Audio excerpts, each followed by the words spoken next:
संजू शब्दता का शेर है। रूठना मेरा बना तर्क ताल्लुक़ का सबब, उससे हर बार कहूँ क्या कि मना ले मुझको। रूठना मेरा बना तर्क ताल्लुक़ का सबब, उससे हर बार कहूँ क्या कि मना ले मुझको। तर्क ताल्लुक़ यानी संबंध विच्छेद,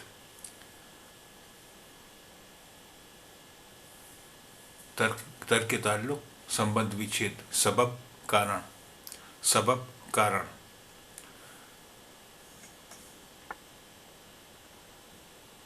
रूठना मेरा बना तर्क ताल्लुक़ का सबब, उससे हर बार कहूँ क्या कि मना ले मुझको।